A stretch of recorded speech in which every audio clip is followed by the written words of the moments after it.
మంచిడైన స్థితిలో అనారోగ్యాలతో బాధపడుతున్న పరిస్థితులు ఏమీ లేని పరిస్థితుల్లో కూడా తండ్రి నువ్వు ఏ రోజు మా చేయి విడిచిపెట్టలేదు నాయన. నువ్వు మాతోనే ఉన్నావు తండ్రి. నా తల్లిలా, నా తండ్రిలా, నా తోబుట్టులా నాయన, నా స్నేహితులా, నా శ్రేయోభిలాషిగా నా తండ్రి మీరు మాతో ఉండి నడిపించినందుకు దేవా నీ స్తోత్రమయ్యా. ఒకసారి అందరూ రెండు చేతుల పైకి స్తోత్రం చెల్లిద్దాం.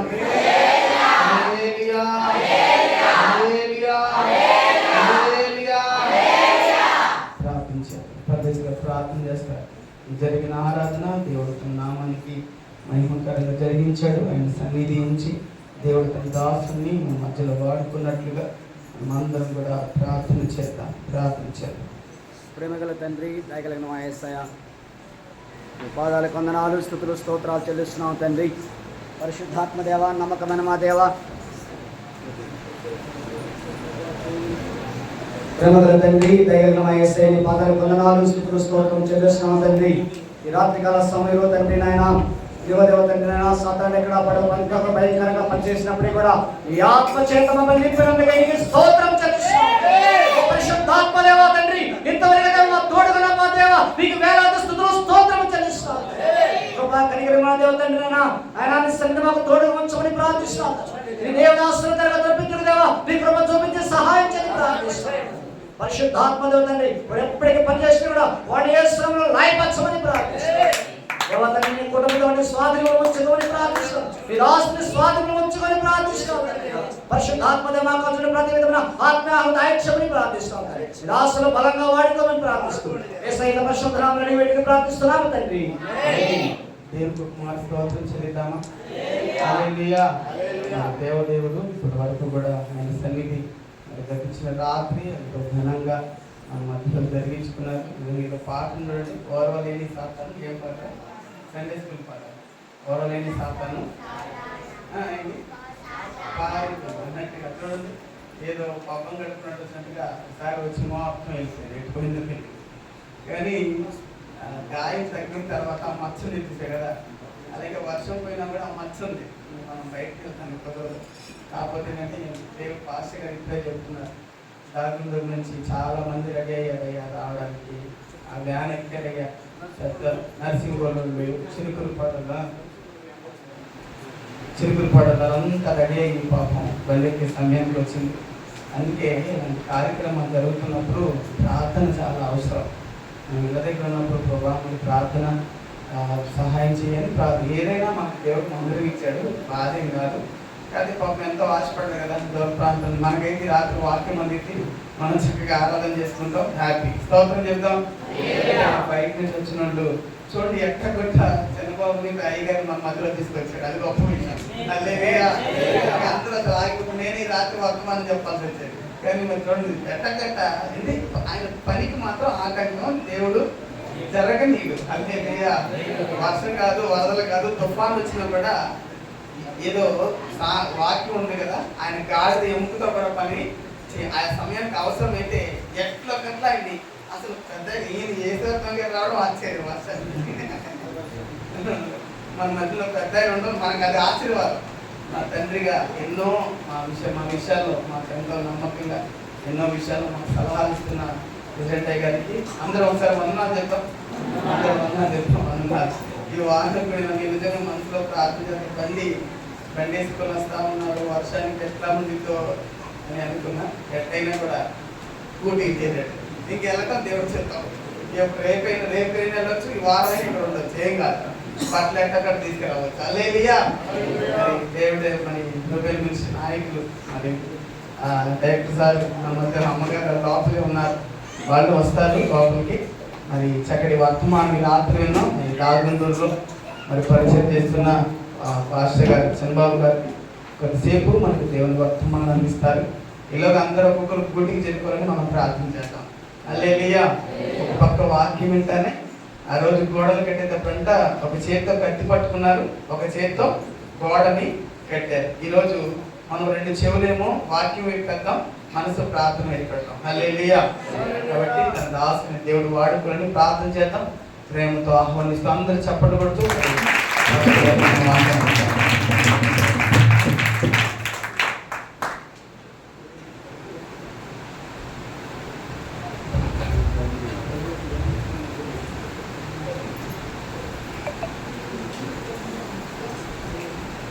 Praise the lord. హల్లెలూయా.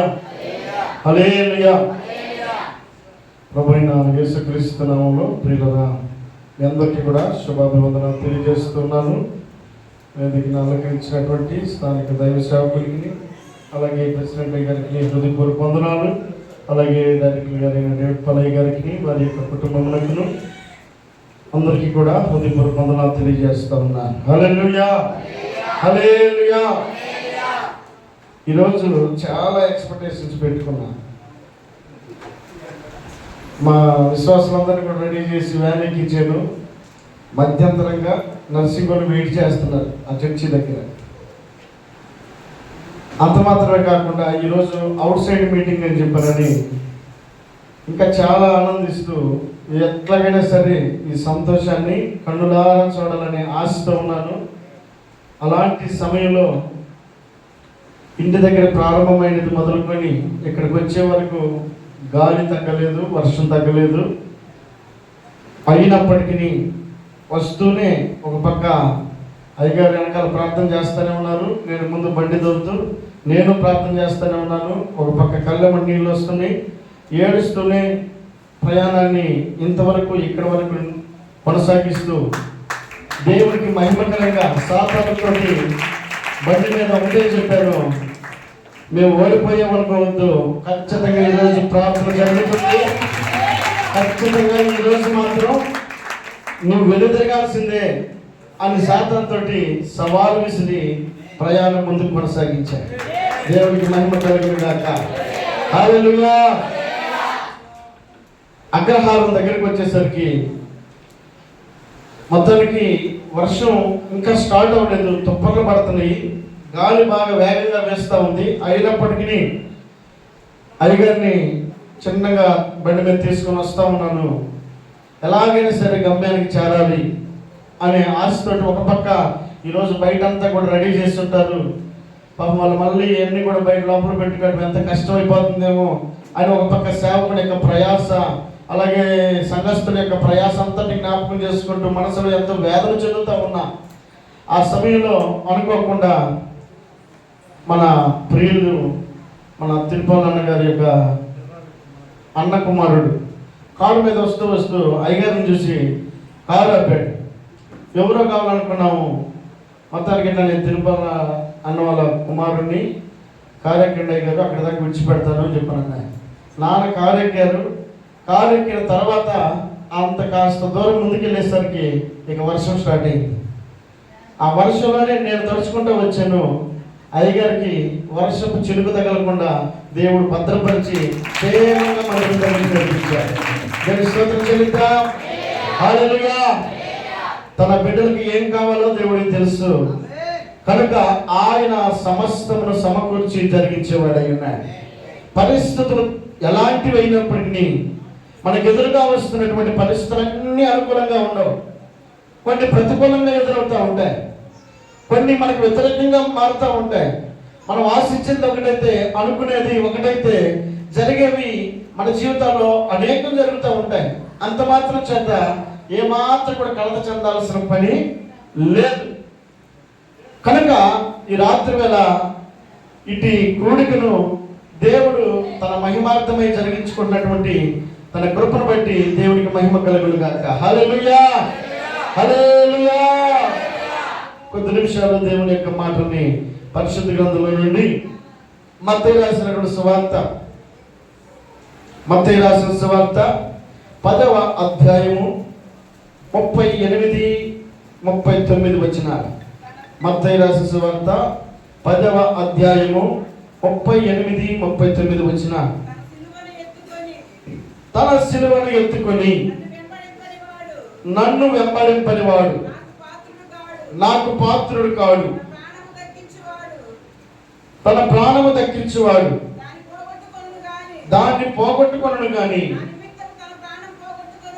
నా నిమిత్తము తన ప్రాణమే పోగొట్టుకునేవాడు దానిని దక్కించుకొనును. చాలండి. వాక్యంలో జ్ఞాపకం చేస్తున్నటువంటి మాట, తన సిలువను ఎత్తుకొని నన్ను వెంబడింపని వాడు నాకు పాత్రుడు కాడు, తన ప్రాణము దక్కించుకునేవాడు దానిని పోగొట్టుకొనును గాని నా నిమిత్తము తన ప్రాణమును పోగొట్టుకున్నవాడు దానిని దక్కించుకొనును. చివరి లైన్లో రాయబడినటువంటి మాట మరొకసారి మనం ఆలోచన చేయగలిగితే ఆయన అంటాడు, తన ప్రాణము దక్కించుకున్నవాడు దానిని పోగొట్టుకొనును గాని నా నిమిత్తము తన ప్రాణమును పోగొట్టుకున్నవాడు దానిని దక్కించుకొనును. నా నిమిత్తము తన ప్రాణము పోగొట్టుకున్నవాడు దానిని దక్కించుకొనును. ఈ రాత్రి వేళ దేవుడు మనతో మాట్లాడడానికి ఇష్టపడినటువంటి సందేశం ఒకసారి మనం ఆలోచన చేయగలిగితే, తన ప్రాణము అని రాయబడింది కదా, ఆ ప్రాణము అనే దాన్ని పక్కన పెట్టేసి దేవుడి నిమిత్తమై నువ్వు ఏదైతే పోగొట్టుకుంటున్నావో ఆ పోగొట్టుకున్న దాన్ని దేవుడు మరలా దాన్ని దక్కించుకునేటట్లుగా దేవుడు చేస్తానంటున్నాడు. దేవుడికి మహిమ కలుగును గాక. హల్లెలూయా. కనుక పరిశుద్ధ గ్రంథంలో దేవుని యొక్క మాట సెలవిస్తున్నటువంటి మాట, ఎవరైతే నా నిమిత్తము అని అంటున్నాడండి. చాలాసార్లు మనం పోగొట్టుకుంటా ఉంటాం, బంధువుల నిమిత్తమై పోగొట్టుకుంటా ఉంటాం, స్నేహితుల నిమిత్తమై పోగొట్టుకుంటా ఉంటాం, అలాగే తెలిసిన వారి నుండి పోగొట్టుకుంటా ఉంటాం, ఎవరో చెప్పిన మాటను బట్టి పోగొట్టుకుంటా ఉంటాం. అనేక పర్యాయాలు అనేక పరిస్థితుల్లో అనేక విధాలుగా మనము చాలా పోగొట్టుకుంటూ ఉంటాం. సమయాన్ని పోగొట్టుకుంటూ ఉంటాం, ధనాన్ని పోగొట్టుకుంటూ ఉంటాం, అలాగే మనకున్నటువంటి సంపదను పోగొట్టుకుంటూ ఉంటాం. ఇదిగయ్యా నమ్మి అవతల వారి చేతిలో పెట్టాను, మళ్ళా తిరిగి ఇస్తారనుకున్నాను, కానీ వారు మొండి చేయి చూపించారు, ఇటు చేస్తారని నేను అనుకోలేదు. అంటే మనుషులకు మనము చేసినది, మనం పోగొట్టుకున్నది, మనం ఇచ్చినది ఒకవేళ అది పోయిందనుకోండి, అది రాకపోవచ్చేమో.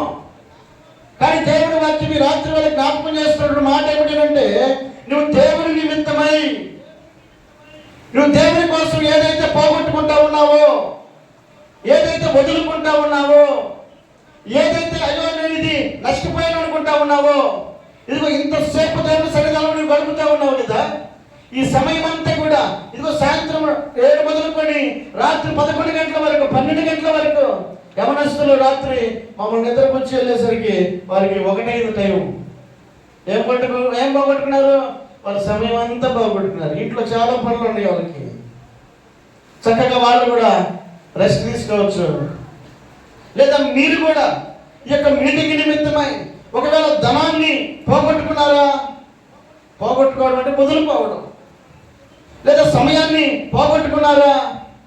లేదా మీకున్నటువంటి పరిస్థితులన్నింటిలోనూ దేవుని కోసం మీరు చేసిన త్యాగం ఏదైతే ఉందో, మీరు చేసిన పని ఏదైతే ఉందో, ఇది ప్రయాసపడిన పరిచయం ఏదైతే ఉందో, ఏదైతే నువ్వు దేవుని పరిచయం కొరకే పోగొట్టుకోవడానికి ఇష్టపడి ఉన్నావో, ఈ రాత్రి వేళ దేవుడు మాట్లాడుతున్న మాట ఏమిటంటే, ఇదిగో నా నిమిత్తము నువ్వు ఏదైతే పోగొట్టుకున్నావో అది నేను మరలా తిరిగి ఇస్తానంటున్నాడు. హల్లెలూయా, హల్లెలూయా. పరిశుద్ధ గ్రంథంలో ఎవరు ఏమి పోగొట్టుకున్నారు దేవుని కోసం అని మనం పరిశీలన చేసినప్పుడు వాక్యంలో రాయబడినటువంటి మాట, ఎబ్రిలకు రాసినటువంటి పత్రిక 11వ అధ్యాయము 23వ వచనం నుండి చదువుతాం. ఎబ్రీయులకు రాసిన పత్రిక 11వ అధ్యాయము 23వ వచనం నుండి. మోషే పుట్టినప్పుడు అతని తల్లిదండ్రులు ఆ శిశువు సుందరుడై ఉండడం చూచి విశ్వాసమును బట్టి రాజాజ్ఞకు భయపడక 3 మాసములు అతను దాచిపెట్టింది. మోషే పెద్దవాడైనప్పుడు విశ్వాసమును బట్టి ఐగుప్తు ధనము కంటే క్రీస్తు విషయమైన నింద గొప్ప భాగ్యమని ఎంచుకొని అల్పకాల పాపభోగములు అనుభవించడం కంటే దేవుని ప్రజలతో శ్రమ అనుభవించడం మేలని యోచించి ఫరో కుమార్తె యొక్క కుమారుని అనిపించుకున్నటకు ఒప్పుకొనలేదు. ఏలయనగా అతడు ప్రతిఫలముగా కలగబో బహుమానమునందు దృష్టి ఉంచెను. విశ్వాసమును బట్టి అతడు అదృష్టుడైన వారిని చూచుచున్నట్టు స్థిరబుద్ధి గలవాడై రాజాగ్రహమునకు భయపడక ఐగుప్తును విడిచిపోయిను. తొలుచూలు పిల్లలను నాశనము చేయువాడు ఇశ్రాయేలీయులను ముట్టకుండు నిమిత్తము అతడు విశ్వాసమును బట్టి పస్కాను రక్త ప్రోక్షణ ఆచారమును ఆచరించెను. విశ్వాసమును బట్టి వారు పొడి నీళ్ళ మీద నడిచినట్లు ఎర్ర సముద్రంలో పడి నడిచిపోయి ఐగుప్తులు అలాగూ చేయూచి మునిగిపోయి. చాలండి. దేవుని కోసం నిలవబడ్డానికి మోషే అనబడేటువంటి ఒక నాయకుడు తన ప్రారంభపు తొలి దినాలలో అతడు తన ప్రారంభపు తొలి దినాలను ఘనముగా ప్రారంభించిన వాడే మాత్రం కూడా కాదు. అతను పారవేయబడేటువంటి దినాలలో మోషే తన యొక్క జీవితాన్ని ప్రారంభించాడు.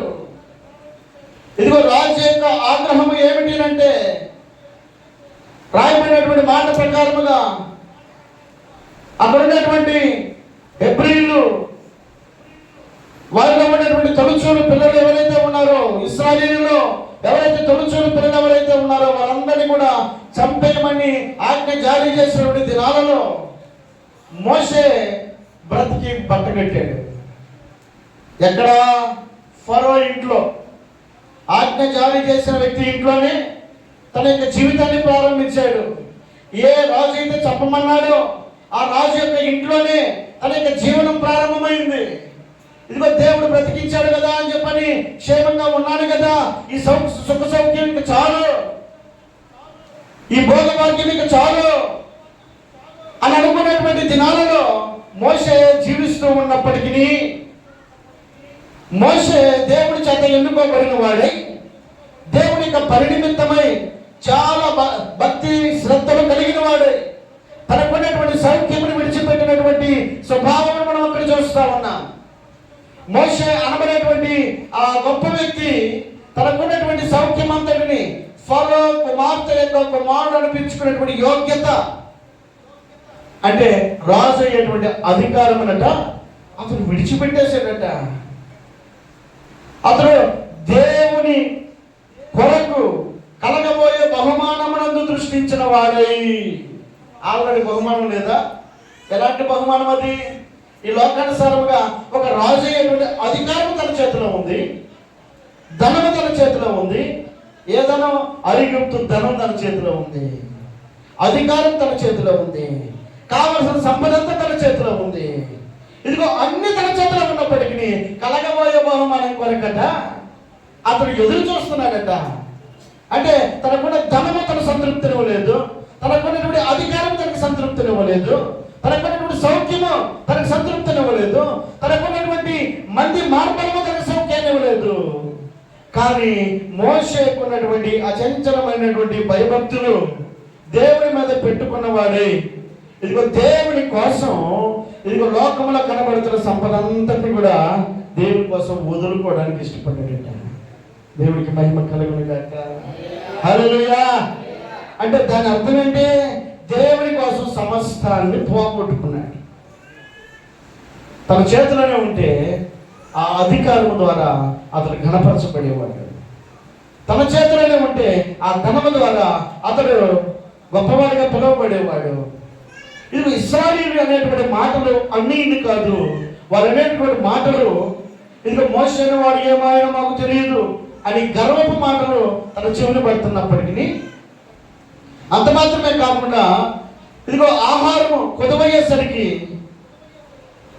మేము ఐగుప్తులోనే చచ్చినా బాగుండేది, ఇక్కడికి మోషే నమ్ముకుని అనవసరంగా వచ్చాం అనేటువంటి మనుషులను మోషే నడిపించడానికి ఇష్టపడినవాడి దేన్ని వదులుకున్నాడు? ఐగుప్తు ధనాన్ని వదులుకున్నాడు. ఇదిగో ఫరో యొక్క కుమారుడు అనిపించుకున్నటువంటి యోగ్యతను వదులుకున్నాడు. ఇదిగో ఈ పాపపు లోకములో ఉన్నటువంటి సుఖ సౌఖ్యం అంతటిని కూడా అతను వదులుకుని దేవుని కోసం తనకున్నటువంటిని కూడా పోగొట్టుకున్నవాడు. ఇప్పుడు ఏమీ లేని వాడిగా ఉన్నాడు.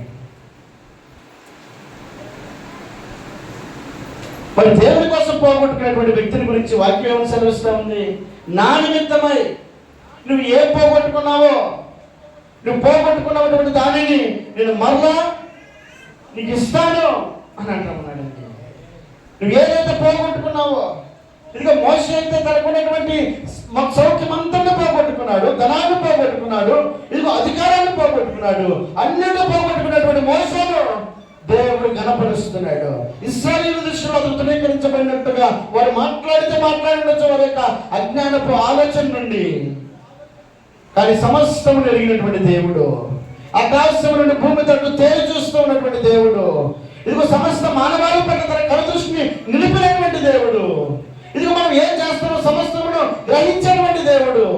ఇదిగో 139 కీర్తనలో రాయబడినట్లుగా ఆయన నా ముందు నా వెనకాల ఉన్నాడని కీర్తనకారుడు పలికినట్లుగా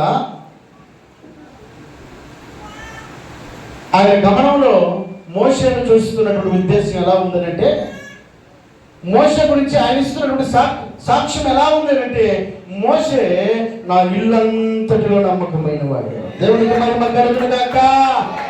హల్లెలూయా. మోషే పొందుకున్నటువంటి ఆశీర్వాదం ఎలాంటిది అని అంటే, దేవుడి చేత ఘనపరచబడేటువంటి ఒక సాక్ష్యాన్ని పొందాడు. ఈ లోకంలో ఉన్నటువంటి సౌఖ్యాన్ని విడిచిపెట్టి ఉండొచ్చేమో, ధనాన్ని విడిచిపెట్టి ఉండొచ్చేమో, అధికారాన్ని విడిచిపెట్టి ఉండొచ్చేమో, ఇదంతటి వదులుకున్నటువంటి మోషేను మాత్రం దేవుడు విడిచిపెట్టలేదు. మోషే గురించి దేవుడి యొక్క సాక్ష్యం పలుకుతున్న మాట ఏమిటంటే, మోషే నా ఇల్లంతట్లో నమ్మకమైన వాడు అంటున్నాడండి. ఈ రాత్రి వేళ నువ్వు దేవుడి కోసం ఏమైతే పోగొట్టుకోవడానికి ఇష్టపడుతున్నావో దాన్ని వ్యక్తపరిచేవాడు కాదు. తప్పక నీ జీవితంలో దేవుడు తన ఆశీర్వాదం అనుగ్రహించేవాడు. దేవునికి మహిమ కలుగును గాక. హల్లెలూయా, హల్లెలూయా. పరిశుద్ధ గ్రంథంలో 132వ కీర్తనలో మరొక వ్యక్తి కనబడతాడు. 132వ కీర్తన 1వ వచనం నుండి 5వ వచనం వరకు. యెహోవా దావీదునకు కలిగినటువంటి బాధలన్నిటినీ అతని పక్షమున జ్ఞాపకం చేసుకును. అతడు యెహోవాతో ప్రమాణపూర్వకముగా మాట ఇచ్చి యాకోబు యొక్క బలిష్ఠునికి మొక్కుబడి చేసెను. ఎట్లనగా యెహోవాకు నేను ఒక స్థలము చూచే వరకు, యాకోబు యొక్క బలిష్ఠునికి ఒక నివాస స్థలము నేను చూచే వరకు, నా వాసస్థానమైన గుడారములో నేను ప్రవేశింపను, నేను పరుండను, మంచం మీదకి ఎక్కను, నా కనులకు నిద్ర రానియను, నా కనురెప్పలకు కుడుకుపాటు రానియను. చాలండి. దావీదు యొక్క తీర్మానం, దావీదు యొక్క నిర్ణయం, దావీదు గణపరచబడినటువంటి స్థితిలో, రాజు అయినటువంటి అధికారం ఉన్నటువంటి స్థితిలో దావీదు ఉన్నప్పటికీ తనకి సమస్తము సౌఖ్యం అంతా కూడా తన చేతిలో ఉంది. ఇప్పుడు రాజు అయిన అధికారంతో మాట్లాడుతున్నాయి. మన దగ్గర ఎంత ఉందనుకో అంతగా చూపించుకుంటాం. ముందు పావులే రూపాయలు ఉన్నట్టు చూపిస్తాం. కానీ దావీదు దగ్గర రాజ్యాధికారం ఉంది, రాజు అయ్యాడు. అప్పటికే రాజు అయినటువంటి దావీదుకి నిద్ర పట్టడం లేదట. కారణం ఏంటి? దేవుని కోసం ఒక మందిరం కట్టాలి, ఒక తపన. ఆ తపన తన హృదయంలో ఉన్నందున తన దేవుని కోసం దావీదు ఏం పోగొట్టుకున్నాడు? వాక్యంలో రాయబడినట్టుగా మనం చూసినట్లయితే అని అంటాడు, నువ్వు యాకోబు యొక్క బలిష్ఠుడికి మొక్కుబడి చేసిను, ఎట్లనగా యెహోవాకు నేను స్థలము చూచు వరకు, యాకోబు యొక్క బలిష్ఠుడికి నేను ఒక నివాస స్థలము నేను చూచు వరకు నా వాసస్థానమైన గుడారములో నేను ఇంట్లోకి వెళ్ళి సౌఖ్యంగా ఉండడానికి ఇష్టపడటం లేదు అని అంటున్నాడు.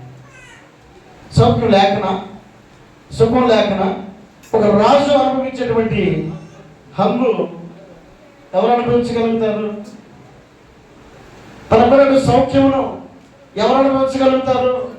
ఉంది, సుఖపడేటువంటి తనకు అధికారం, ఆ అవకాశం ఉంది. సౌఖ్యం తన చేతిలోనే ఉంది, అధికారం తన చేతిలోనే ఉంది, ఆనందం తన చేతిలోనే ఉంది. కానీ తన మనసులో ఒక తపన ఉంది, దేవుని కోసం ఒక మందిరం కట్టాలనుకుంటా ఉన్నాడు. మరి మందిరం కట్టాలనుకుంటే సౌఖ్యంగా ఉండొచ్చు కదా. కానీ దేవుని యొక్క మందిరం కట్టడం కోసం అతను తను ప్రతిష్ఠించుకున్నటువంటి విధానం మనం అక్కడ చూసినట్లయితే, ఇదిగో నేను నా ఇంటిలోకి నేను ప్రవేశించను అని అంటున్నాడు. తను ప్రవేశించేటువంటి అధికారం ఉంది, ఆ ఇంటిలో నివసించడానికి యోగ్యత ఉంది, కానీ దాంట్లో పోవడానికి మాత్రం నేను ఇష్టపడటం లేదు. దేవుని కోసం తన ఇంటిని వదులుకోవడానికి ఇష్టపడుతున్నాడు. రెండోది ఏమని రాయబడింది? నేను పరుండు మంచం మీదకి ఎక్కను, సౌఖ్యాన్ని కోరుకోవడానికి. సౌఖ్యం ఉంది అనుభవించడానికి, కానీ పడుకొని నిద్రపోవడానికి, ఆ సౌఖ్యమును నేను అనుభవించడానికి నా హృదయం ఒప్పుకోవడం లేదు. కాబట్టి దేవుని యొక్క పరిచర్య కొరకై, దేవుని యొక్క మందిరం కొరకై నా ఇంటికి వెళ్ళడానికి నాకు ఇష్టం లేదు, నా ఇంటికి వెళ్ళడానికి నాకు మనసు లేదు. కాబట్టి నా ఇంటిని నేను పోగొట్టుకోవడానికి ఇష్టపడుతున్నా దేవుని కోసం. రెండోది, నా సౌఖ్యమైనటువంటి ఆ నిద్రను కూడా పోగొట్టుకోవడానికి ఇష్టపడుతున్నా. మూడవది,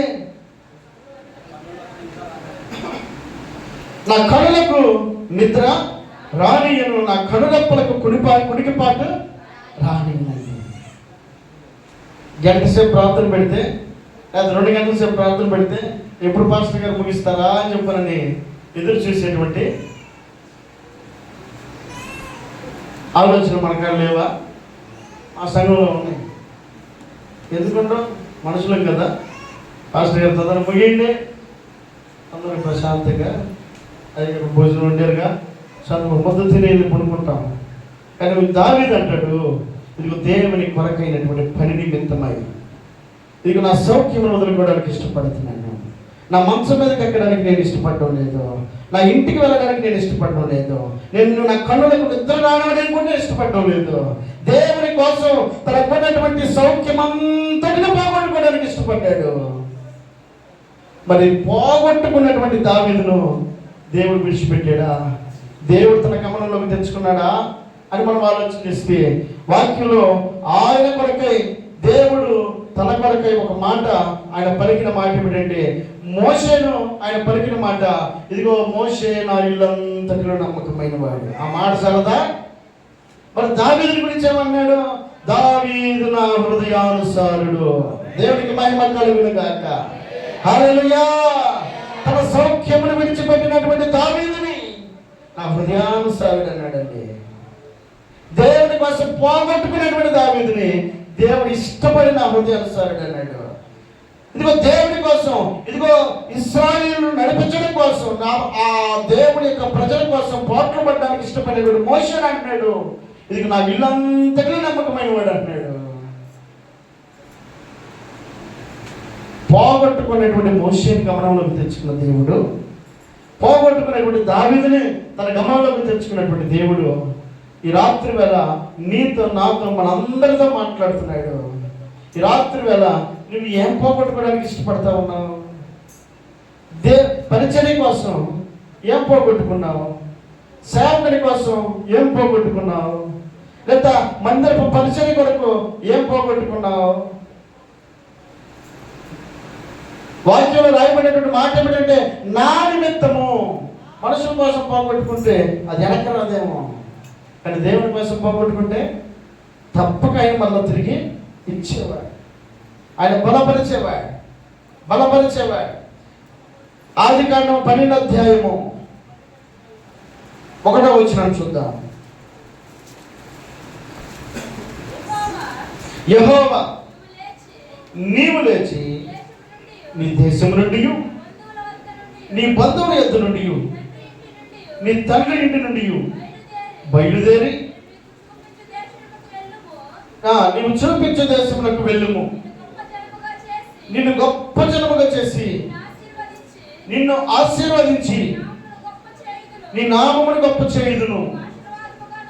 నీవు ఆశీర్వాదముగా ఉందువు. నీవు ఆశీర్వదించు వారిని ఆశీర్వదించెదను, దూషించు వారిని శపించెదను. భూమి యొక్క సమస్త వంశములు నీ అందు ఆశీర్వదించబడినని అబ్రహాముతో అనగా యెహోవా అతనితో చెప్పిన ప్రకారము. చాలండి. ఆ చివరి లైన్లో రాయబడిన మాట ఏంటో తెలుసా? అబ్రహాము ఆయన చెప్పినట్లు వెళ్ళెను. చెప్పడం సులువే, చెయ్యాలిగా. చాలాసార్లు చెప్పే మాటలు అనేక వినబడతా ఉంటాయి, చేసేవారు కొద్దివారుగానే ఉంటాయి, చేయడానికి ఇష్టపడేవారు కొద్దిమందే ఉంటాయి. అబ్రహాముని గురించి దేవుడు చేసిన ఆలోచన ఆషామాషి ఆలోచన కాదు. 4 రోజులు పక్కూరు పోయి నువ్వు అక్కడే ఉండమ్మా అని చెప్పారు మీ అమ్మ నాన్న కంటే మనం ఉండగలుగుతామా? నిద్ర పట్టట్లేదు అని 2వ రోజు పరిగెత్తమా? వస్తావా మన ఇంటికి? రాత్రి మేము ఇక్కడ పడుకున్నాం, బాగా చక్కగా నిద్ర పట్టింది. పొద్దున పాస్టర్ గారికి ఉండే పోషిస్తాడా? పోయి ఇంటికి నీకు ఉండేది చెప్పాను అంటాడు. ఎంతసేపు ముద్దు వచ్చినప్పుడే చక్కనట్టు కదా, ఆ 2 రోజుల రోజుకే పరిమితం. తర్వాత నా దాన్ని ఏం చూసుకుంటే గౌరవం ఉంటుంది. అందుకే 12వ అధ్యాయం 1వ వచనంలో ఆయన మాట్లాడిన మాట ఏంటంటే నీవు లేచి నీ దేశము నుండి, నీ బంధువుల యొద్ద నుండి, నీ తండ్రి ఇంటి నుండి బయలుదేరి నేను చూపించే దేశములకు. మాట అనగానే సరిపోద్దా? బయలుదేరటం అంటే ఎంత కష్టం. ఇప్పటికిప్పుడు వెళ్ళిపోమంటే ఇక్కడ ఎన్నో అనుబంధాలు ఉంటాయి, అనురాగాలు ఉంటాయి, ఆప్యాయతలు ఉంటాయి, ప్రేమలు ఉంటాయి, మమతలు ఉంటాయి, ఎన్నో ఉంటాయి. వీటన్నిటి వదులుకొని గ్రామాన్ని వదులుకొని వెళ్ళమంటే ఎంత బాధ. అలాంటిది కుటుంబాన్ని వదులుకొని వెళ్ళమంటే ఎంత బాధ. అలాంటిది తల్లిదండ్రులనే వదులుకొని వెళ్ళమంటే ఎంత బాధ. సాధ్యమవుతుందా? మరి దేవుడు చెప్తున్నాడు అబ్రహాం తోటి, అబ్రహామా నీ దేశము నుండి, నీ బంధువుల యొద్ద నుండి, నువ్వు తండ్రి ఇంటి నుండి నేను నీకు చూపించే దేశములకు నువ్వు వెళ్ళు అని అంటున్నాడండి. కేవలం సాధ్యమయ్యే పని కాదు. కానీ చివరి లైన్ ఎంత చదివిన మాట, అబ్రహాము ఆయన చెప్పిన ప్రకారము అబ్రహాము వెళ్ళాడండి. ఏం వదులుకొని వెళ్ళాడు? తన దేశాన్ని వదులుకున్నాడు, తన బంధువులను వదులుకున్నాడు, తన తండ్రి ఇంటి నుండి వదులుకున్నాడు. సాధ్యమయ్యే పని కాకపోయినప్పటికీ ఎవరి కోసం వదులుకున్నాడు? దేవుని కోసం వదులుకున్నాడండి. తన బంధుత్వాన్ని వదులుకున్నాడు, తన స్వదేశమును వదులుకున్నాడు, తన స్థానికత్వాన్ని వదులుకున్నాడు. ఎప్పుడు వస్తావో తెలియనటువంటి మాట విని ఇక మళ్ళీ 4 రోజుల తర్వాత మళ్ళీ మీ ఊరికి వెళ్ళే అని అన్న నేను చూపించిన దర్శనానికి వెళ్ళు, ఇక వచ్చేది లేదనేది అబ్రహాము తెలీదా? తెలుసు. కానీ చెప్పిన మాట దేవుని మాట అయ్యిందండి. ఆ మాట వినడానికి ఇష్టత చూపించినటువంటి అబ్రహాము దేవుడు చూపించే దేశానికి వెళ్ళడానికి తన ఇష్టాన్ని కనపరిచాడు, కానీ ఏమాత్రం కూడా తన సొంత బుద్ధిని చూపించడానికి ఇష్టపడ్డా. అవసరమైతే తన తండ్రిని విడిచిపెట్టడానికి ఇష్టపడ్డాడు, తన దేశాన్ని విడిచిపెట్టడానికి ఇష్టపడ్డాడు, తన బంధువులైనా వదులుకోవడానికి ఇష్టపడ్డాడు.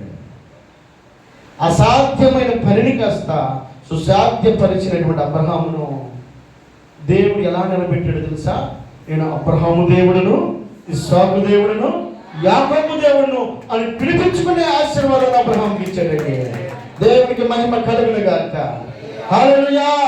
అబ్రహాముకి ఇచ్చినటువంటి ప్రాధాన్యత అంత ఇంత ప్రాధాన్యత కాదు, నేటి వరకు కొనసాగుతున్న ప్రాధాన్యత.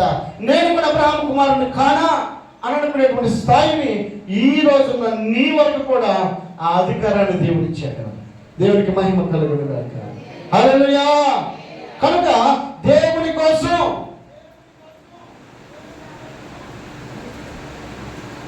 ఏదైతే పోగొట్టుకున్నారో వారి జీవితాల్లో దేవుడు తప్పక వారిని జ్ఞాపకం చేసుకున్నవాడే, వారిని ఘనపరిచినటువంటి విధానంలో నిలబెట్టిన వాడే ఉన్నాడు.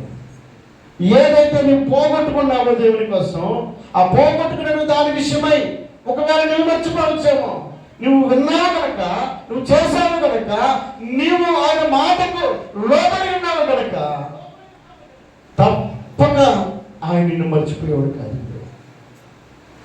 దేవుని మాట ప్రకారంగా చేసినటువంటి, దేవుని కోసం తన సౌఖ్యమును ఫరో యొక్క కుమారుడు కుమార్తె యొక్క కుమారుడు అనిపించుకునే యోగ్యతను, ఐగుప్తు ధనాన్ని విడిచిపెట్టినటువంటి మోషే నా ఇల్లంతటా నమ్మకమైన వాడని కనపరిచిన దేవుడు ఈ రాత్రి వేళ నీతో మాట్లాడుతున్నాడు. దావీదు తనకున్నటువంటి సౌఖ్యము కళ్ళ ముందుంది, కానీ నేను నా కన్నులకు కురుపాటు రాయను, నా మంచం మీదకి నేను ఎక్కను, నా ఇంటికి నేను వెళ్ళను అని తీర్మానం చేసుకున్నాడు. ఎంత తీర్మానం చేసుకున్నటువంటి దావీదుని విడిచిపెట్టాడా? దావీదుని అంటాడు, ఇదిగో ఏమంటాడు, నా హృదయానుసారుడు అంటున్నాడండి. ఎంత ఘనపరుస్తున్నాడు, ఎంత గౌరవిస్తున్నాడు. అంత మాత్రమే కాకుండా అబ్రహాము విషయంలో తనకున్నటువంటి సౌఖ్యం అంతటిని, లేదా తనకున్న బంధుత్వం అంతటిని, తనకున్నటువంటి స్థానికత్వం అంతటిని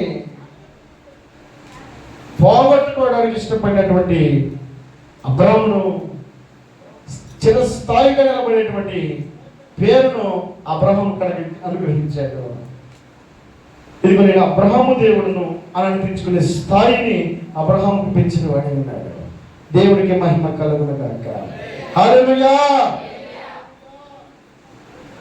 మనిషి కోసం ఒక వ్యక్తి తనకున్న గౌరవాన్ని పోగొట్టుకున్నాడట. ఎక్కడ? చదువుదాం. ఎబ్రిల్కి రాసినటువంటి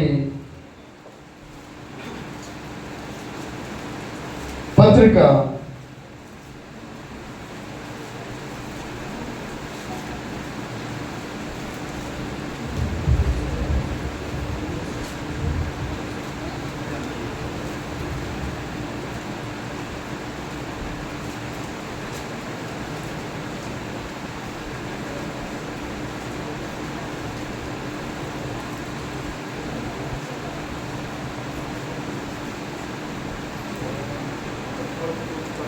啊。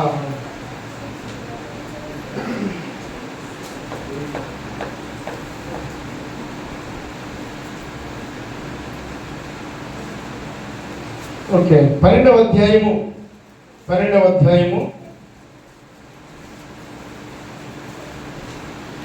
వచనం నుండి చదువుదాం.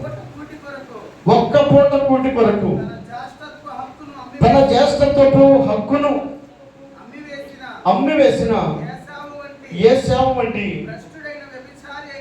భ్రష్టుడైనను వ్యభిచారి అయినను ఉండునేమో అనియు జాగ్రత్తగా చూసుకొనుడి.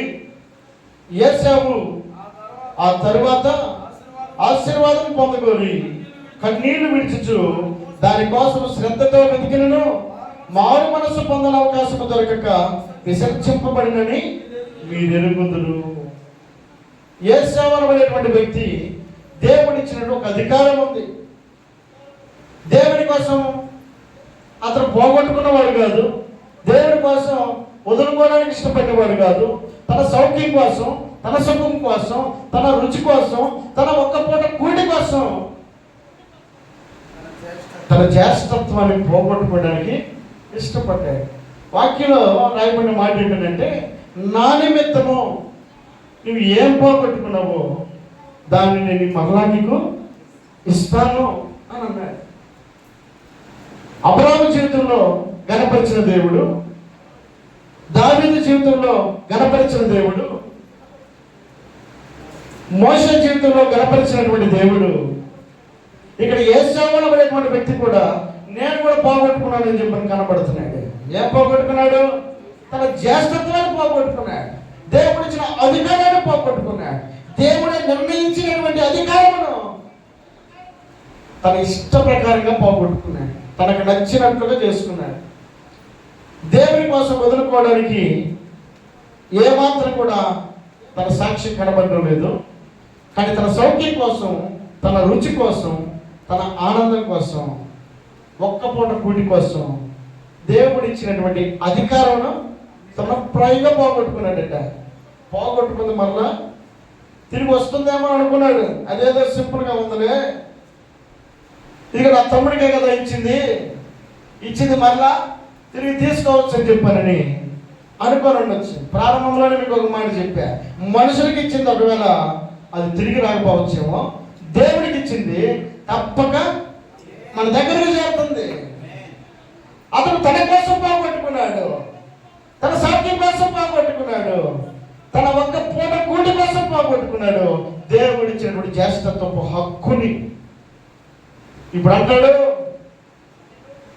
ఆ జ్యేష్ఠత్వంలో ఉన్నటువంటి అధికారమును తెలుసుకున్న తర్వాత, అయ్యో ఇంతటి ఆశీర్వాదాన్ని నేను ఎట్లా పోగొట్టుకుని నిలబడాలనుకున్నటువంటి యేసావు మరలా తిరిగి దాన్ని తీసుకుందామని ప్రయత్నం చేశాడట. కన్నీళ్లు విడిచి ప్రార్థన చేస్తున్నాడు, దేవునికి మొరపెడతా ఉన్నాడు. ఎంత కన్నీళ్లు విడిచినా అక్కడ రాయబడిన మాట ఏంటంటే, మారు మనసు పొందని అవకాశము దొరకక విసర్జింపబడెను. ఇక మరలా తిరిగి పొందుకుందామంటే తన వల్ల ఈ పని కాదు, తన సాధ్యమయ్యేటువంటి పని ఏమాత్రం కూడా కాదని తెలుసుకున్న తర్వాత ఇప్పుడు కన్నీరు కొన్నీరు అని చెప్పి ఏడుస్తూ ఉన్నాడండి. ఏమాత్రం కూడా తన వల్ల కాని పని కోసం ఎంతో కన్నీరు విడుస్తున్నాడు.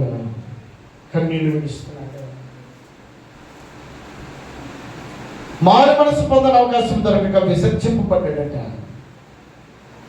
మనిషి కోసం ఈ మనిషి పోగొట్టుకున్నది మళ్ళా తిరిగి రావడానికి ఏమాత్రం కూడా సాధ్యమయ్యే పని కనబడడం లేదు.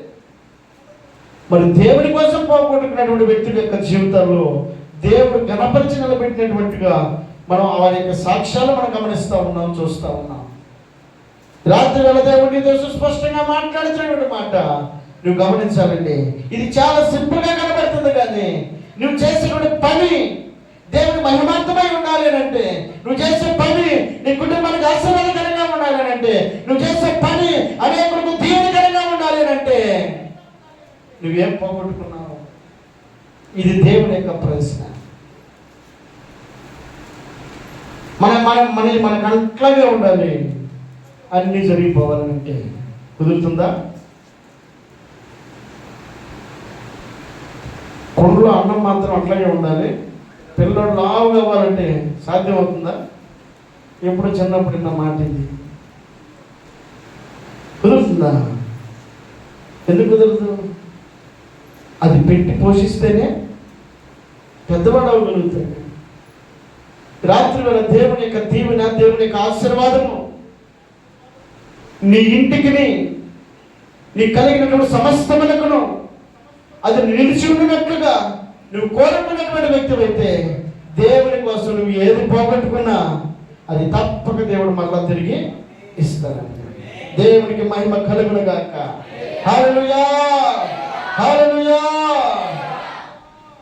దేవుడి రాత్రి వేళ నీతో మాట్లాడినటువంటి ఈ మాట నీ ఆశీర్వాదము నిమిత్తమై, నీ దీవెన నిమిత్తమై, నీ కుటుంబ క్షేమము నిమిత్తమై పలకబడినటువంటి ఈ మాటను నీ గమనంలోకి తీసుకుని నువ్వు దానికైనా హృదయంలో భద్రపరచుకోగలిగితే తప్పక ఈ ఆశీర్వాదములన్నీ కూడా నీకును నీ కుటుంబమునకును దేవుడు అనుగ్రహించి స్థిరపరచును గాక. సమయం ఇచ్చినటువంటి దైవజనులకు వందనాలు తెలియజేస్తున్నాను. దేవుని స్తోత్రం చెల్లిద్దాం. హల్లెలూయా. మరి చక్కటి వర్తమానాన్ని అందించిన చిన్నబాబుకి నా హృదయపూర్వక వందనాలు. నిజమే, చక్కటి వాక్యం. ఈరోజు మనం దేవుని కోసం ఏమి నష్టపోయినా కూడా దాన్ని 1000 రెట్లుగా మనకు తిరిగి ఇచ్చే దేవుడు. నిజంగా మాట చదువుతున్నప్పుడు నాకు కొంచెం భయం వేసింది. భ్రష్టుడైన యేసేవు కూటి కోసం, ఈరోజు చాలామంది కూటి కోసం ప్రార్థనలు మాని దేవునికి అనేక విషయాల్లో దూరం అయిపోతున్నారు. ఏదో చిన్న చిన్న వాటి కోసం, పెళ్ళని, పేరంటమని, అదని ఇదని ప్రార్థన నిర్లక్ష్యం చేస్తున్నారు చాలామంది. వాళ్ళ కోసం దేవుణ్ణి నిర్లక్ష్యం చేస్తున్నారు. నిజంగా యేసేపు అనుకున్నాడు, ఇదేముందిలే పెద్ద జ్యేష్ఠత్వం, మళ్ళీ ప్రార్థన చేస్తే దేవుడు క్షమించే దేవుడే కదా, ఆయనకు అంతా తెలుసు కదా, ఈరోజు రాకపోయినా రేపైనా కూడా ఇస్తాడులే అన్న నిర్లక్ష్యం దేవుడికి నచ్చలేదు. అక్కడ అన్న మాట బాధ కలిగిన విషయం ఏంటంటే, కన్నీళ్లు విడిచి శ్రద్ధగా వెతికాడంట. ఆయనను మారు మనసు పొందే అవకాశాన్ని దేవుడు తనకి ఇవ్వలేదు. ఇంకా లేదు, ఒకసారి పోగొట్టుకుంటే అది మనం తిరిగి సంపాదించుకోవాలి. అందుకే నాగటి మీద చేసి తిరిగి వానికి శ్రమలు విస్తరిస్తాయి. నిజంగా అబ్రహాము దేవుని కొరకు తన సమస్తాన్ని కోల్పోతే, నేను అబ్రహాము దేవుడను అనిపించుకున్నాను. ఇంకా అంటాడు ఒక మాట, అబ్రహాము నా స్నేహితుడు. ఇది ఇంకా గొప్ప విషయం. దావీదు వదిలిపెట్టుకున్నాడు, దేవుడు నా హృదయానుసారి. మోషే వదిలిపెట్టుకున్నాడు. ఈరోజు నేను అనుకుంటా, యవ్వన బిడ్డల విషయంలో చాలాసార్లు నేను ప్రార్థన చేస్తూ ఉంటాను. ఆయన పరిచయం చేసే బిడ్డలను ఆయన మర్చిపోయే దేవుడు కాదు. ఎందుకంటే హెబ్రీయులకు రాసిన పత్రికలో పరిశుద్ధులకు చేయించిన ఉపచారమును, ఆయనకి ఇంకనూ చేస్తున్న పరిచర్యలు మర్చిపోవడానికి దేవుడు అన్యాయస్తుడు కాదు. అబ్బా, అది ఎంత మంచి మాట. నిజంగా చాలా గొప్ప మాటలు, గొప్ప మాటలు. మనం దేవుడి కోసం ఏం చేసినా, ఒక మనిషికి ఇచ్చిన తిరిగి వచ్చిందో లేదో నాకు తెలియదు కానీ, మనం హాస్పిటల్లో పెట్టేది తిరిగి వచ్చిందో లేదో నాకు తెలియదు కానీ, దానికి దీనికి ఖర్చు పెట్టే విషయాలు మనకు వస్తే రాదు తెలియదు కానీ, దేవుడి విషయంలో ఒక్క అప్పం 3.5 సంవత్సరాలు తిరిగి వస్తానే ఉంటాయి. హల్లెలూయా. ఒక్క అప్పమే కదా ఏలియాకి ఇచ్చింది. 3.5 సంవత్సరాలు తిరిగి తిరిగి తిరిగి తిరిగి తిరిగి వస్తానే ఉన్నాయి.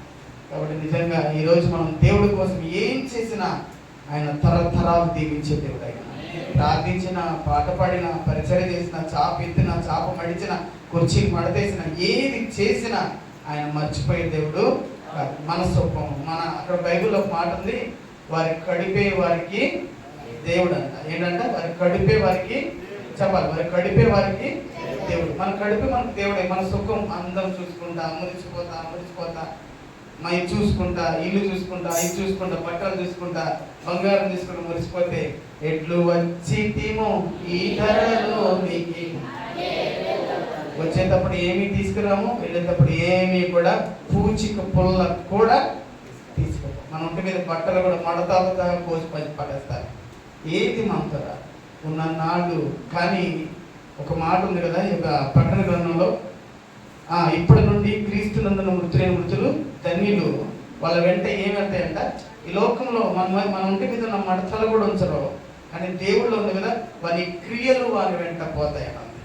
మన క్రియలు, మనం చేసిన ప్రార్థనలు, మందిరం కోసం, సేవకుల కోసం, సమాజం కోసం మనం చేసే ప్రతి పరిచర్యని అది 1000 రెట్లుగా మన వెంట తీసుకెళ్ళి మనకు బహుమానాన్ని, మంచి పోరాడి నా కొరకు జీవ కిరీటం. కాబట్టి రాత్రి నా ప్రియ సంగమా, మనం దేవుని కోసం ఏం చేసినా ఫలితాన్ని ఆశించకు, దేవుడు ఇస్తాడు. అప్పుడు దావీదు నా కోసం మందిరం కడతాక అన్నీ వదిలేస్తే నా హృదయానుసారుడు అంటా నిన్ను, ఓకేనా అని చెప్పాడా? చెప్పలా. ఆయన వదిలిపెట్టుకున్నాడు. దేవుడిచ్చే బహుమానం వేరే ఉంటుంది. ఫలితాన్ని ఆశించకూడదు ఎప్పుడు మనం దేవుడికి ఏం చేసినా కూడా. కానీ ఆయన మాత్రం రోషం కలిగిన దేవుడు అండి. ఎవరితో రూపాయి కూడా ఆయన ఉంచుకోడు. మనం చూసి కొంతమంది ఎలా ఉందంటే, కొట్లు తిరిగి 10 రూపాయల దాకా తిరిగి తన్నాడు. ఆయన స్వభావంలో ఒక స్వభావం అంటది. కొంతమందికి ఉండదు ఆ స్వభావం, కొంతమందికి ఉండదు. కొంతమందికి ఆ స్వభావం, దేవుని స్వభావం అది. ఇచ్చేస్తాడు, ఆయన ఇచ్చేస్తాడు. అబ్రహాము చేశాడు, ఇచ్చేసాడు. దావీదు చేశాడు, ఇచ్చేసాడు. ఇంకెవరు? మోషే చేశాడు, ఇచ్చేసాడు. మనం చేస్తే మనకు కూడా ఇస్తాడు. హల్లెలూయా. కాబట్టి రాత్రి ఒక చిన్న నిమిషం ప్రార్థన చేద్దాం. కళ్ళు మూసుకోండి. అయ్యా, ఈ దాసుడి ద్వారా మాట్లాడారు. మేము మీ కొరకు ఏం చేస్తున్నాం తండ్రి? ఏం చేస్తున్నాం? సరిగ్గా ప్రార్థన చేయడం, సరిగ్గా పాట పాడినాం, సరిగ్గా మా కష్టాజితం నీకు ఇవ్వాల్సింది కూడా, సరిగ్గా మంచడానికి రాలేము. మందిరంలో ఇంత పని ఉన్నా కూడా, ఇంత పని అందుకోవడానికి కూడా మనకు ఓపిక లేదు. మన ఇల్లు అయితే, వాకిలు అయితే రెయ్యంబొగులు చేసుకుంటాం. దేవుడి కొరకు ఒక చిన్న పని చేయడానికి కూడా మనకు మనసు రాదు, అసలు చేయలేము. నీ ఇంటి కోసం నువ్వు ఎంత కష్టపడినా నీకు వచ్చిందో అది నాకు తెలియదు, కానీ మందిరంలో చీపిరి పట్టుకున్నా నీకు వస్తుంది ఆ ఫలితం. మందిరంలో చీపిరి పట్టుకున్నా లెక్క చూసుకొని రాసుకుంటాడు ఆయన, నీ ఫలాన్ని నీకు ఇస్తాడు ఆయన. అంత రోషం కలిగిన దేవుడు ఆయన. నీ పని వారికి గడిపే వారికి దేవుడైనట్టుగా మనం ఎలా బతుకుతున్నాం ఒకసారి ఆలోచిద్దాం. ప్రార్థన చేద్దాం, ప్రార్థన చేద్దాం, ప్రార్థన చేద్దాం. సరే, ఈ సమయంలో ప్రార్థన చేద్దాం. అందరు కళ్ళు మూసుకొని, దేవా ఈ రాత్రి మాతో మాట్లాడండి ప్రభా అని ఒక చిన్న ప్రార్థన, చిన్న ప్రార్థన, చిన్న ప్రార్థన. దేవా నీ వాక్కు నా హృదయంలో ఉంచండి ప్రభా అని ప్రార్థిద్దాం. ప్రభుని ప్రార్థిస్తుండగా మనం ఏకీభవిద్దాం.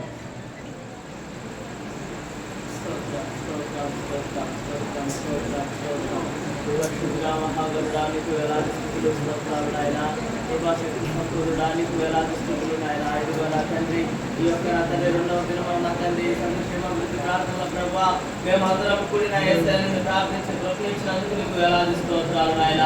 ఇదిగో నా తండ్రి, నిజంగా నాయన ఒక చక్కటి వాక్యము ద్వారా నా యేసయ్య మాతో మాట్లాడినందుకు నీకు వేలాది స్థుతులు స్తోత్రాలు నాయన. నీకు నిజంగా నా తండ్రి ప్రభా ఏమి ఇవ్వగలుగుతున్నాము నాయన యేసయ్య. మేము నా తండ్రి మా బ్రతుకుల కొరకు, మా పాటల కొరకు మేము పడుచున్నాం కానీ యేసయ్య నీ ప్రార్థనకు రాలేక నా తండ్రి నువ్వు చేసిన మేలును మర్చిపోయి నా తండ్రి ఇచ్చిన దాన్ని పోగొట్టుకున్నాడు ఆయన.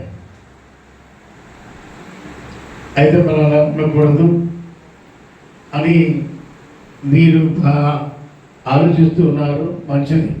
నేను దాని నుంచి మాట్లాడలేదు, కానీ మేము ఈరోజు అక్కడి నుంచి ఈ సభ కొరకు సిద్ధపడ్డాను. నేను, నా కుమారుడు చిన్నబాబు కూడా. ఆయన మరి బండి తోలుతూ ఉన్నాడు. ఇంత బయలుదేరి మా ఉద్దేశం ఒకటి, ఏదేమైనా ముందు పెద్దలంగా మన ముందుకు వెళ్ళాలా, ఆ వెళ్ళి కార్యక్రమాలను చూడాలా, డైరెక్ట్గా అక్కడే ఉన్నారు అని మేము భావించాం. వస్తున్నాం. మా ఇంటి దగ్గరే వర్షం స్టార్ట్ అయింది. లైట్గా పడతా వస్తూ ఉంది. ఆ తర్వాత అది మెల్లమెల్లగా కొంత దూరం అనగా నర్సింగాలు అగ్రహారం మధ్యలోకి వచ్చేసరికి వర్షం లైట్ కంటిన్యూ అవుతూనే ఉంది. కానీ అక్కడి నుంచి మన ఇక ప్రభాకర్ వాళ్ళ బాబు ఆయన కారు తీసుకొస్తూ 2 సార్లు క్రాస్ చేసి ఆగిపోయాడు, కానీ ఆయన ఎవరో అనుకుని మేము ఆగలేదు. అంటే మేము బాగా స్పీడ్గా వస్తూ ఉన్నామే. ఏదేమైనా అక్కడికి వెళ్ళాలా, ఈ వర్షంలో తడిసినా కానీ వెళ్ళాలనేది మా భావన. ఆ తర్వాత ఆయన మరి ఆపి, అందులో నేను మరి ఇట్లా ప్రభాకర్ కొడుకుని అక్కడ తిరుపతి వాళ్ళ అన్నయ్యగా పని కాబట్టి మీకోసమే నేను వస్తున్నాను, నేను ఊరికి వచ్చినప్పుడు దింపుతానని చెప్పంటే ఆ చిన్నబాబు నాన్న అక్కడ ఎక్కించాడు. ఇక అక్కడ వర్షం స్టార్ట్ అయింది. మళ్ళీ ఈ చిన్నబాబు అట్లాగే బాబు నీళ్ళు కాకుండా ఆయన మా గట్ట ఫాలో అవుతూ ఉన్నాడు. తీరా ఎక్కిస్తే కారు తిరుగుదామంటే నా వల్ల కాలంటే వర్షం. అబ్బాయి వేరే వాళ్ళకి ఫోన్ చేసి ఆ గొడుగు తెప్పించాడు. మన ఇద్దరు పిల్లలు అక్కడికి వచ్చి ఆ గొడుగు వేస్తే కాసేపు కారులో చూపిస్తే మెల్లగా దిగాను. అప్పుడే చిన్నబాబు నడుస్తూనే ఉన్నాడు అక్కడ. ఇక ఆ తర్వాత నేను కారు దిగి వచ్చిన తర్వాత పిల్లలు ఆ గొడుగు వేసిన కొంత తీసుకొచ్చారు. ఇక్కడికి రావాలా, ఇక్కడ ప్రమాదం అయింది.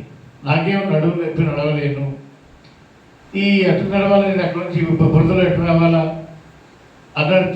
చిన్నబాబు ఏమన్నాడంటే, నాన్న నేను ఎక్కండి అని అన్నారు. ఒరే ఎక్కడన్నా స్కిడ్ అయితే పడతానయ్యా, పడితే లేవలేను కూడాను చెప్పానంటే మన పిల్లలు లేదే గారు మేమిద్దరం చెరో ప్రకుండా మీరేం కంగారు పడకండి, మేము మీకు సపోర్ట్గా బండి పట్టుకుని వస్తామన్నారు. అది వాళ్ళు దారిలో రాని వల్ల ఇది జాగ్రత్త.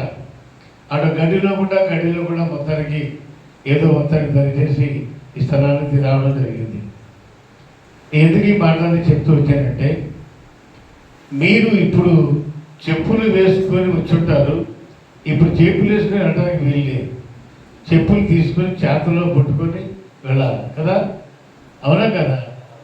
అయితే నేను చాలా కాలంగా ఈ మందిరం కట్టినప్పుడే చూస్తూనే ఉన్నాను.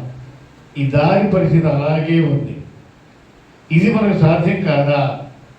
దాన్ని కాస్త బాగు చేసుకొని బురద లేకుండా కాస్త మెడలు దూరించుకొని నడవడానికి, అది బాగడానికి సాధ్యంగానే పని ఆలోచించండి. దేవుడి కొరకు మనం ఖర్చు చేస్తే, దేవుడి కొరకు మనం ఏమైనా చేస్తే దేవుడు విడిచిపెట్టేవాడే కాదు కదా. ఏమో చిన్న మరి 4 ట్రక్కులు మెటల్ అయితే ఏదైనా గ్రావెల్ ప్రశాంతంగా వస్తారు. సరే మనం వచ్చాం పోతున్నాం. దైవ సేవలు ఇక్కడే ఉన్నారు, ఇల్లు కట్టుకున్నారు ఆయన. మరి ఎలా తిరగాల వాళ్ళు, వాళ్ళ పిల్లలు, వాళ్ళని మనం బాధ పెట్టడం కాదా ఇది? ఏమండి, అది న్యాయం అంటారా మనకి? దైవసేవుడు మన కొరకు పరిచయం చేయడానికి ఎక్కడి నుంచో ఇక్కడికి వస్తే వారిని మనం విడిచిపెట్టి ఇలాంటి ఇబ్బందుల్లో పెట్టి మనం సౌఖ్యంగా ఉందా మహిళల్లో? మీకేం లేదుగా బురద? అక్కడ బురద ఉన్న ఆయనకి ఎప్పుడైనా మీరు గుడికి వస్తే అప్పుడు మీకు బురద తగిలేది. కాబట్టి మనం ఒక తీర్మానం చేసుకోవాలి ఈరోజు. ఏదేమైనా కానీ నెక్స్ట్ టైము మరలా తిరిగి ఇక్కడ ఏదైనా మీటింగ్ ప్రారంభం కావాలి అంటే మనము ఇక్కడ దారిని సరిచేయాలా, మెడదొచ్చి ప్రజలు తిరగడానికి అభ్యంతరం కాకుండా ఉండడానికి మనం దీన్ని సరిచేసుకోవాలనేటువంటి తీర్మానం చేత మీకు అందరికీ పెద్ద ఇబ్బంది కలిగించేది కాదు. ఎంతో ఎక్కువ వేస్తే అక్కర్లేదు. తలా ఒక అమౌంట్, తలకు 1000-500 వేసుకున్నారు అనుకోండి, బ్రహ్మాండమైనటువంటి మెటల్ రోడ్ అయిపోతుంది. ఇదంతా కూడా కారు వస్తుంది, అయ్యారు రావాలి ఇక్కడి నుంచి. నేను ఆయన ఎక్కడంటే ఎక్కడొస్తాడు? నన్నంటే మోటార్ బైక్ మీద ఎక్కించుకున్నారు, తెచ్చారు. అయ్యారు కారు అక్కడికి ఎక్కడ రావాలి ఇక్కడికి? కాబట్టి వారి కారు ఇక్కడికి రావాలంటే రోడ్డు ఖచ్చితంగా అవసరం కనుక ఈరోజు మంచి తీర్మానంతో మనం చేసుకోవాలి. మీరు ప్రార్థన చేయాలి. మీటింగ్ కొరకు ప్రార్థన చేశారు, సంస్థ కొరకు ప్రార్థన చేస్తున్నారు కాక ఈరోజు తీర్మానం చేసుకుని వెళ్ళాలి ఇక్కడ నుంచి. అయ్యా ప్రభా, మళ్ళా మీరు ఇక్కడ సమకూడే వరకు ఈ లోపల రోడ్డు కావడానికి నా వంతు నేను సహాయం చేయాలి, నా వంతు నేను కృషి చేయాలి, నా వంతు నేను ఇవ్వాలనే ఒక మంచి తీర్మానంతో మనం కనుక ఇక్కడి నుంచి వెళ్ళగలిగితే అది మనకు, మన సంఘానికి అది క్షేమమవుతుంది. దైవసేవకుడు ఇబ్బంది పరచకుండా మనం సహాయపడగలిగిన మనం అవుతాం. ఆ ద్వారా వచ్చే దీవెన మనకి, మన బిడ్డలకి అది తరతరాలుగా ఉంటుంది. నేను శ్రద్ధ చెప్పండి, హల్లెలూయా. కాబట్టి తీర్మానాన్ని మనం చేద్దాం. కాబట్టి ఈ విషయంలో మనందరూ కూడా ఒక మంచి తీర్మానంతో మనకు వెళ్ళాలని పరిపేట తెలియజేస్తూ ఏదైనా మాటలు ముగిస్తున్నాను.